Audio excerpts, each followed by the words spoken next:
Hello viewers. India investing mentor के एक और वीडियो में आपका बहुत बहुत स्वागत है। और आज हम एक इम्पॉर्टेंट टॉपिक देखेंगे जो फाइनेंशियल फ्रीडम के हिसाब से बहुत इम्पॉर्टेंट हो जाता है। और इसमें हम समझेंगे कि डेट ट्रैप जो होता है ये एक्चुअली होता क्या है, और इस डेट ट्रैप से अवॉइड हम इसको कैसे कर सकते हैं, बच कैसे सकते हैं। मैं इसके फॉलो ऑन वीडियोस भी बनाने वाला हूँ जिनका फोकस फाइनेंशियल फ्रीडम की तरफ रहेगा, और वहाँ ये कॉन्सेप्ट जो है बहुत इम्पॉर्टेंट है। तो डेट ट्रैप को यहाँ पे समझते हैं, और डेट ट्रैप से हमारा बेसिकली मतलब क्या होता है कि किसी वजह से कोई लोन ले लेता है, और लोन ऐसे हाई रेट पे लिया जाता है कि आपकी जो इनकम होती है वो इनफ नहीं रहती कि उस लोन को आप जल्दी से चुका पाओ। लोन अगर किसी बहुत अशद ज़रूरत की वजह से लिया जाए, शॉर्ट टर्म के लिए लिया जाए, और एक प्लान के साथ लिया जाए कि आप उसको कुछ टाइम में चुका पाओगे, तो वो लोन ख़राब नहीं होता, क्योंकि वो एक ज़रूरत के लिए लोन लिया जा रहा है। पर कुछ लोग लोन पहली बात तो ले लेते हैं बेवजह, यानी ऐसी ज़रूरत जो कि नेसेसिटी नहीं है, बल्कि एक डिस्क्रिशनरी जिसको बोलते हैं एक्सपेंडिचर है। जैसे किसी को वेकेशन पे जाना है, अकाउंट में सिर्फ 20,000 रुपये हैं, पर जो ट्रिप है वो 2 लाख रुपए का पड़ रहा है, तो बाकी पैसे कहाँ से आएंगे? लोन खरीद लेते हैं। एक छोटी फैमिली है, अब ऐसा नहीं मैं कहूँगा कि छोटी फैमिली है तो उनको घर की ज़रूरत नहीं है, पर अगर एक छोटी फैमिली है और इनकम कम है, तो एक 2 बेडरूम अपार्टमेंट भी उनके लिए बहुत होना चाहिए। आपको एक छत चाहिए, आपको अपना घर चाहिए, आपको सिक्योरिटी चाहिए, तो वो इनफ है। पर 2 बेडरूम अपार्टमेंट की जगह अब आप बंगला खरीदने चले जाते हो, आप एक्सेसिव लोन ले लेते हो। ये ऐसे एग्जाम्पल्स हैं जहाँ पे कि अननेसेसरी लोन लिया जा रहा है। दूसरा, जो रेट्स होते हैं जिस पे इन लोन्स को लिया जा रहा है वो बहुत हाई होते हैं कई बार।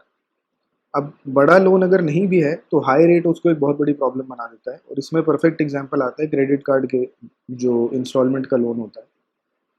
क्रेडिट कार्ड एक ऐसी चीज़ है जिसका अगर आप इंस्टॉलमेंट देखोगे तो वो 24, 25, 30% रेट बन जाता है साल का, अगर आप क्रेडिट कार्ड के लोन पे अपना काम चलाते रहो। तो बहुत हाई रेट ऑफ इंटरेस्ट होता है।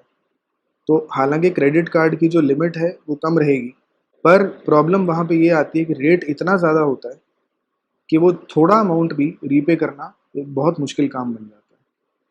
तो यहाँ से आपको एक बैकग्राउंड मिल गया होगा कि मैं क्या कहना चाह रहा हूँ। डेट ट्रैप का मतलब क्या होता है कि आप एक लोन लेते हो, और ऐसा लोन ले लेते हो जिसमें या तो बेस अमाउंट आपका प्रिंसिपल बहुत बड़ा है, दूसरा आप ऐसा लोन ले लेते हो जिसमें आपका रेट बहुत ज़्यादा है, या दोनों ही चीज़ें हैं कि प्रिंसिपल भी बड़ा है और रेट भी आपने महंगे पे ले लिया, और इसका कोई प्लान नहीं बनाया गया कि आपकी इनकम है क्या इतनी जो इस लोन को रीपे कर पाए। तो इसको बोलते हैं डेट ट्रैप। और डेट ट्रैप में मोस्टली होगा क्या कि एक बार लोन लिया जाएगा और फिर उसको लोन को रीपे करने के लिए और लोन लेना पड़ता है, और आपकी क्रेडिट रेटिंग कंटिन्यूअसली ख़राब होती रहती है, जिस वजह से जो नेक्स्ट लोन मिलेगा वो आपका और भी महंगे रेट पे मिलता है। इसीलिए इसको ट्रैप कहा जाता है, क्योंकि आप एक क्रेडिट कार्ड के लोन को पे करने के लिए दूसरा क्रेडिट कार्ड इशू कराओगे, वहाँ से पैसे निकालोगे, पहला क्रेडिट कार्ड पे करोगे। तो ये जो तरीका होता है लाइफ जीने का, ये आपको एक ऐसे साइकिल में डाल देगा जहाँ आप कभी भी इस जो लोन का सिलसिला है उससे निकल नहीं पाओगे। तो इसे डेट ट्रैप कहा जाता है। तो यहाँ पे 4 चीज़ें इम्पॉर्टेंट हैं। पहला, जो आपका लोन है उसका प्रिंसिपल ध्यान से देख के लेना है, बहुत ज़्यादा नहीं लेना, ज़रूरत से ज़्यादा नहीं लेना। लोन लेना अवॉइड करें, लेना तभी है जब इमरजेंसी हो। अमाउंट जो है वो तो ज़्यादा है ही, साथ में रेट ऑफ इंटरेस्ट ज़्यादा है, और चौथा इनकम सोर्स नहीं है। ये चारों फैक्टर जब मिल जाएंगे तो ये एक डेट ट्रैप क्रिएट कर देंगे। तो यहाँ पे हम देखते हैं कि इस तरह के डेट ट्रैप को अवॉइड कैसे करना है, क्योंकि फाइनेंशियल फ्रीडम जो है ना, ये उसका उल्टा चीज़ है। एक हम बात करते हैं फाइनेंशियल फ्रीडम की, ये डेट ट्रैप एक ऐसी चीज़ होती है जो फाइनेंशियल फ्रीडम तो छोड़ो, आपको हमेशा अपना गुलाम बना के रखेगा। तो जहाँ फाइनेंशियल फ्रीडम है उसके लिए जो स्टेप्स हैं वो अलग होते हैं। फाइनेंशियल स्लेवरी अगर आप चाहते हो, गुलामी चाहते हो फाइनेंशियल तरीके से, तो उसको डेट ट्रैप के थ्रू अकम्प्लिश किया जा सकता है। अगर आप डेट ट्रैप में फंस गए तो आप फाइनेंशियल स्लेवरी की तरफ बढ़ रहे हो, क्योंकि आप कुछ नहीं करोगे, कितनी मेहनत कर लो, कितनी कमाई कर लो, आपकी सारी सारी कमाई जो है वो ये जो भी इंस्टीट्यूशंस हैं, बैंक्स हैं, एनबीएफसीज हैं, जिन्होंने भी आपको कर्जा दे रखा है, आप इनकी कमाई बना के इनको दोगे आप। आपके खुद की कमाई आपके काम नहीं आएगी, आप सारी कमाई जितनी आपकी आएगी, जितनी आमदनी होगी वो सारी की सारी आपकी इन लोन्स के इंटरेस्ट को चुकाने में जाएगी। यानी आप किसकी इनकम बना रहे हो? बैंक्स और एनबीएफसीज़ या जहाँ से भी आपका लोन का सोर्स है, उनकी आप इनकम बना रहे हो। तो ये सुनने में बड़ी आम चीज़ लगती है, बट जब इसमें कोई फँसता है तो उसको समझ में आता है कि ये और ऐसी चीज़ें होती हैं जिनको बहुत आसानी से अवॉइड किया जा सकता है। मैंने इतने एग्ज़ाम्पल्स देखे हैं, बिना बात की वेकेशन, देखा-दाखी में गाड़ी खरीद लेना, दोस्त ने नया घर लिया, हमने भी खरीद लिया, अब हम छोटा घर तो ले नहीं सकते, हम उतना ही बड़ा लेके दिखाएँगे। तो ये सारा जो दिखावा होता है, इसके चक्कर में ये डेट ट्रैप मोस्टली क्रिएट होता है। तो यहाँ पे ज़रूरत होती है कि आप अपने आप को बहुत ध्यान से अपनी कैपेसिटी को समझ के चलें। तो मैं वो पॉइंट्स बताऊँगा कि ये डेट ट्रैप को किस तरह से हमने अवॉइड करना है। तो सबसे पहली चीज़ जो आ जाती है वो है कि अवॉइड लोन्स। ये एक बड़ा सिंपल सा तरीका है। एक हिंदी में कहावत है कि उतने ही पैर पसारो जितनी चादर उतने पैर पसारो। तो इसका मतलब यही होता है कि जितने आपके मीन्स हैं उसमें जीना सीखिए। हम चाहे हमारी कमाई 10 गुना हो जाए ना, हम अपने खर्चे 10 गुना बढ़ा लेते हैं। कमाई कभी भी ऊपर-नीचे हो जाती है, पर हम खर्चों को वापस 10 गुना से कम करने में हमारे को प्रॉब्लम होती है, क्योंकि हम एक लाइफ़स्टाइल को यूज़्ड टू हो जाते हैं। फिर उस लाइफ़स्टाइल को नीचे गिराना और एक सिंपलर लाइफ़स्टाइल को जीना, जहाँ कम खर्चे हों, वो एक्सेप्ट करना बड़ा मुश्किल हो जाता है।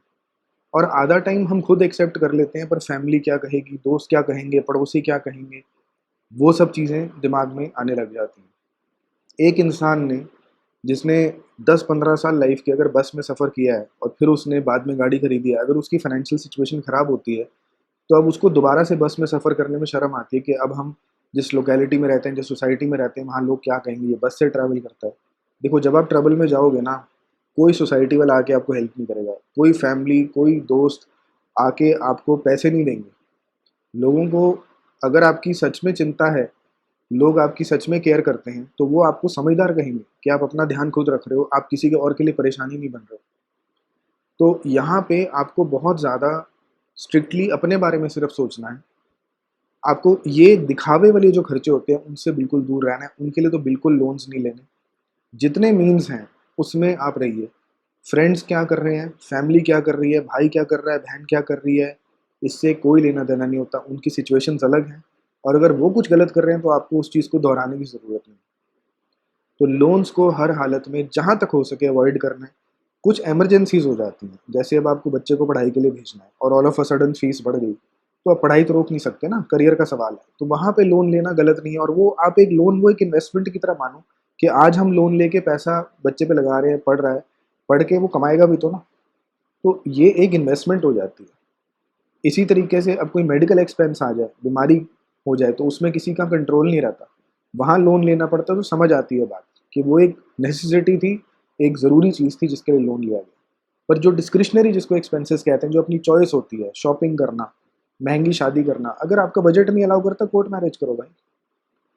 दिखावे की शादी करोगे, 15-20 लाख रुपए खर्चा करोगे, वो 20 लाख आपकी जेब से निकल जाएगा। आप अगर लोन लेके कर रहे हो, वो कमाते-कमाते, चुकाते-चुकाते आपकी ज़िंदगी के 5-10 साल निकल जाएँगे। 10 साल, 1 दिन वो शो ऑफ करने के लिए और अपने लिए नहीं, दुनिया को खुश करने के लिए आप 10 साल तक गुलामी क्यों करना चाहते हो? तो किसी भी हालत में जहाँ पे भी, मेरे ख्याल से मैसेज मैं कन्वे करना चाह रहा हूँ वो समझ आ गया होगा कि जो भी ऐसे खर्चे होते हैं, जो आपको ज़रूरत आपकी नहीं पूरी कर रहे, उनको आपने हर हालत में अवॉइड करना है। वो खर्चे आपने लोन पे नहीं करने कम से कम। दूसरा जो आपने ध्यान रखना है कि हाई रेट लोन्स से दूर रहना है। यानी कभी-कभी लोन लेना भी पड़ता है, ठीक? तो लोन लेना मजबूरी कई बार बन जाती है, पर उसको हाई रेट पे मत लो। हमेशा पता करके रखो कि अगर मेरे पास 4-5 बैंक्स हैं, तो इनमें से सबसे कम रेट पे कौन मुझे लोन दे देगा। हमेशा वो ज़रिया आपको चूज़ करना है, जहाँ आपको सबसे सस्ता लोन मिल सके। अगर आपके पास लिमिटेड पैसा है, कुछ पैसा आपका गाड़ी में खर्चे में जा रहा है, कुछ घर के खर्चे में जा रहा है और कुछ आपका जो है पर्सनल में जा रहा है, तो आप देखो कि मेरे को तीनों, अगर मैं ऑटो लोन लेता हूँ, मैं होम लोन लेता हूँ या मैं क्रेडिट कार्ड पे कर्ज़ा रखता हूँ, तो मुझे सबसे ज़्यादा इंटरेस्ट किस पे लगता है? जिस पे सबसे ज़्यादा लगता है वो कर्ज़ा नहीं लेना, जो सबसे कम लगता है वो आपने लेना है। बहुत लोग क्या गलती करते हैं ना, वो क्रेडिट कार्ड का 25-30% वाला लोन चलाते रहते हैं, और जो उनकी गाड़ी की इंस्टॉलमेंट 10% पे होती है वो पे करते रहते हैं। अरे अगर आपको इंटरेस्ट जमा करना है तो, और ऐसी सिचुएशन बनी गई है कि आप सारे कर्जे नहीं चुका सकते, तो पहले आप गाड़ी वाले को जमा होने दो, कम से कम वो 10% पे जमा होगा ना। जो क्रेडिट कार्ड वाला है वो 24-30% पे जमा होगा, तो उसको पहले चुकाना है। महंगी चीज़ को पहले हमें पे ऑफ करना है। सस्ती चीज़ अगर एक्यूमुलेट हो भी रही है तो उसको मैनेज करना ज़्यादा आसान है। तो इसी से मैं थर्ड पॉइंट बनाने वाला हूँ कि अगर कभी कोई डेट ट्रैप में फंस ही जाता है तो always pay off higher interest loans first. यानी कि जो भी हाई इंटरेस्ट वाला लोन है आपके पास, उसको सबसे पहले पे ऑफ करो।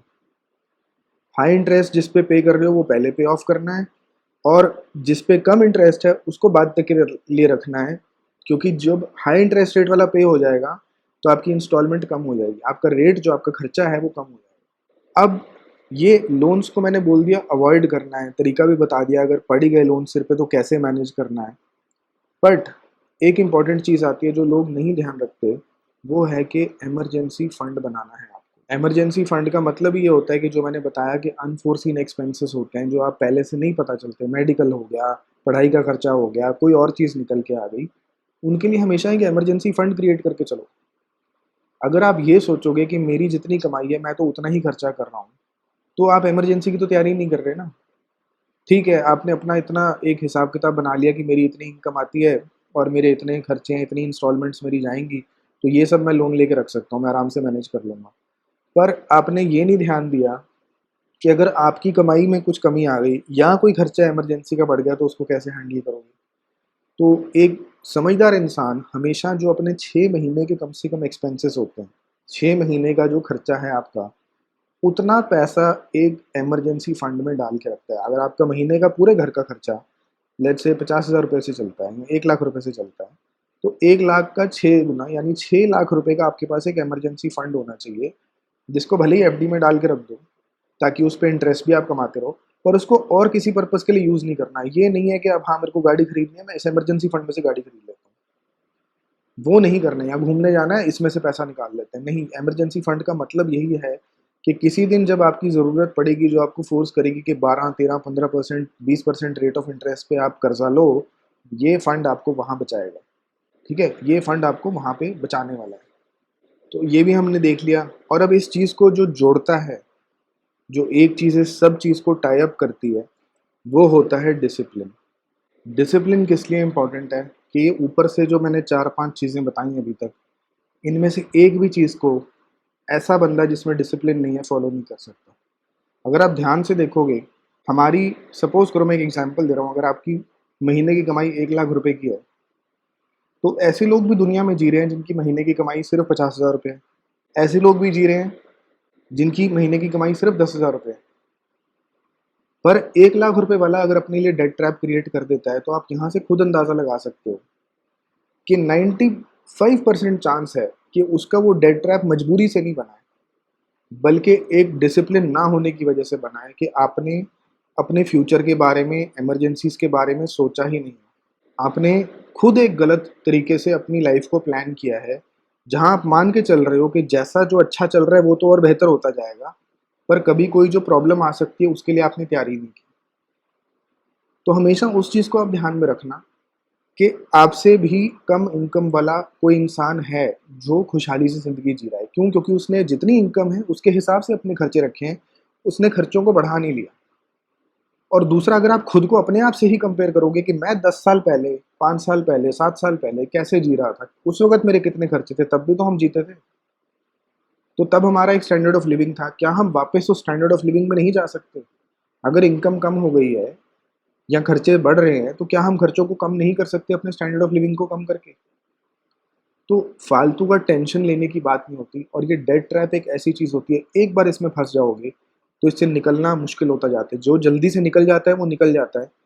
बाकी लोग चाहे इंसान हो, चाहे कंपनीज़ हों, एक बार डेट ट्रैप में फँस गई, तो वहाँ से निकलना बहुत ज़्यादा मुश्किल हो जाता है। तो आई होप ये मैसेज क्लियर हो गया होगा। फाइनेंशियल फ्रीडम की तरफ जो लोग अपना रुझाव रखते हैं, जो चाहते हैं कि उनके पास फाइनेंशियल इंडिपेंडेंस हो, उनके पास खुशहाली हो, वेल्थ क्रिएट करना चाहते हैं, उन्हें हर हालत में जो गलत चीज़ें हैं, जिसमें सबसे गलत चीज़ आती है डेट ट्रैप में फँस जाना, वो आपको हर हालत में अवॉइड करना है। और ये आजकल की दुनिया में बहुत ज़्यादा होता है बिकॉज़ हम दुनिया को जब देखते हैं तो एक-दूसरे की देखा-देखी में हम जीते हैं।